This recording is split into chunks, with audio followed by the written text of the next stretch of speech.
नमस्कार, उत्तर प्रदेश लाइव में आपका स्वागत है। मैं हूं आपके साथ प्रीति सिमा। बुलेटिन की शुरुआत करके बड़ी खबर के साथ यूपी विधानसभा चुनाव पर दिल्ली में बीजेपी का लगातार मंथन जारी है। तो बड़ी जानकारी आपको दे दें, चुनाव की तारीख आ चुकी है। अब ऐसे में यहां पर प्रत्याशियों के नामों पर लगातार बीजेपी मंथन कर रही है और यूपी विधानसभा चुनाव पर दिल्ली में लगातार बीजेपी का मंथन जारी है। आज भी बैठक में प्रत्याशियों के नामों पर मंथन होगा। कल अमित शाह की अध्यक्षता में 14 घंटे बैठक चली थी, जिसमें प्रत्याशियों के नाम पर मंथन हुआ था, क्योंकि बीजेपी के लिए इस बार यूपी में बड़ी चुनौती समाजवादी पार्टी और उसके गठबंधन दल है। तो ऐसे में यहाँ पर बीजेपी कोई भी चूक नहीं करना चाहती है, एक स्ट्रांग कैंडिडेट को उतारना चाहती है ताकि ज्यादा से ज्यादा 300 पार का जो नारा बीजेपी ने दिया है इस बार विधानसभा चुनाव में जीतने का, उसको हासिल कर सके। और उसके लिए लगातार बीजेपी की तरफ से मंथनों का दौर जारी है। बीजेपी लगातार टिकट बंटवारे को लेकर फिलहाल अभी जो है मंथन कर रही है। प्रत्याशियों के नामों पर लगातार चर्चा हो रही है। तमाम समीकरणों को देखते हुए प्रत्याशी पर की तरफ से फाइनल किए जाएंगे।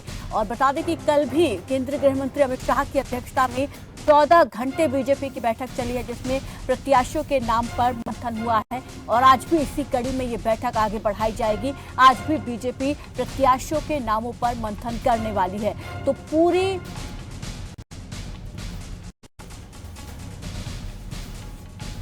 बीजेपी यहां पर कोई कोर कसर नहीं छोड़ना चाहती है। सभी समीकरण साधते हुए बीजेपी यहां पर कैंडिडेट चुनावी मैदान में उतारेगी। उसके लिए लगातार बीजेपी मंथन कर रही है। इसी कड़ी में आज एक बार फिर से केंद्रीय गृह मंत्री अमित शाह की अध्यक्षता में बीजेपी की प्रत्याशियों के नामों को लेकर बैठक होने वाली है। कल भी 14 घंटे तक बैठक चली, जिसमें कई प्रत्याशियों के नाम पर चर्चा हुई है। और आज भी हालांकि कहा जा सकता है कि प्रत्याशियों के नामों को लेकर बीजेपी फाइनल करके सूची जारी कर सकती है। इस पर ज्यादा जानकारी के साथ संवाददाता संजीव कपासिया हमारे साथ जुड़ गए हैं। संजीव जी, बीजेपी लगातार अब प्रत्याशियों के नामों को लेकर मंथन कर रही है। कल 14 घंटे बैठक चली और आज फिर बैठक होने वाली है। पूरी जानकारी, कल हुई बैठक में क्या कोई जानकारी इसको लेकर सामने आई है कि कुछ नाम इसमें फाइनल हुए हैं या नहीं हुए हैं?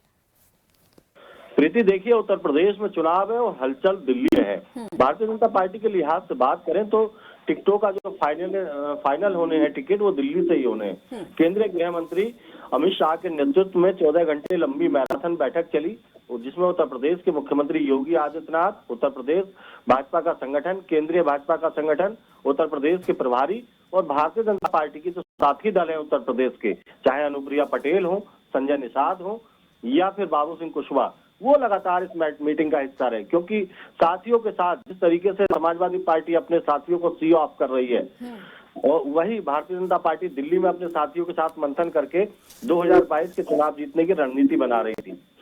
पश्चिमी उत्तर प्रदेश की बात करें, जिसमें फर्स्ट, सेकंड और थर्ड फेज का चुनाव होना है, उसमें प्रीति 136 सीटें हैं और 136 में 9 भारतीय जनता पार्टी ने जीती थी। माना जा रहा है कि 113 सीटों पर कैंडिडेट डिक्लेयर कल फाइनल कर लिए हैं भारतीय जनता पार्टी की बैठक में। 15 से 20 विधायकों के टिकट काटे गए हैं जो मौजूदा विधायक हैं। हालांकि जिस तरीके की भगदड़ भारतीय जनता पार्टी में राजधानी लखनऊ में 2 दिनों में देखी गई, दारा सिंह चौहान छोड़ गए, स्वामी प्रसाद मौर्य, इसके अलावा 4 विधायकों ने भारतीय जनता पार्टी को अलविदा कह दिया, उससे कहीं ना कहीं भारतीय जनता पार्टी सत्ते में है, बैकफुट पर है।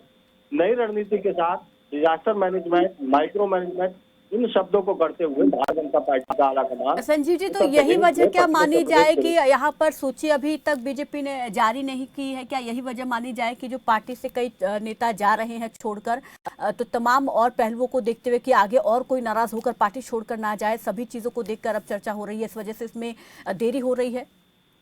देखिए, वेट एंड वॉच की पोजीशन में है केंद्रीय नेतृत्व और उत्तर प्रदेश का भाजपा आलाकमान। आप समझिए कि 20 से ज्यादा विधायक ऐसे हैं जो समाजवादी पार्टी के संपर्क में हैं, जिनको टिकट कटने का अंदेशा है।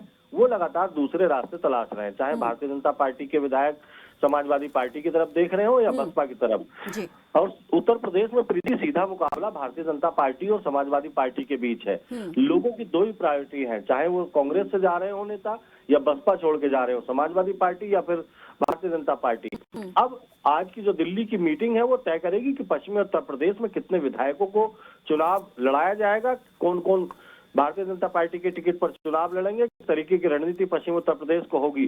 प्रीति, एक बात और बता दूं, पश्चिम उत्तर प्रदेश से जब पहले फेज का चुनाव होगा, जो भी पार्टी पश्चिम उत्तर प्रदेश में लीड लेगी उसका माइलेज अंत तक पूर्वांचल तक उसको मिलेगा। पश्चिम उत्तर प्रदेश एक ऐसा हिस्सा है प्रीति जो देश का पॉलिटिकल नैरेटिव सेट करता है। 2013 के दंगों ने 2014 में केंद्र में मोदी सरकार को पूर्ण बहुमत के साथ स्थापित कर दिया था। केंद्र से मनमोहन सरकार और उत्तर प्रदेश से 2017 में अखिलेश की सरकार को उखाड़ रहा था। हालत ये हो गई थी कि अखिलेश 218 सीटों से मात्र 47 सीटों पर सिमट गए थे।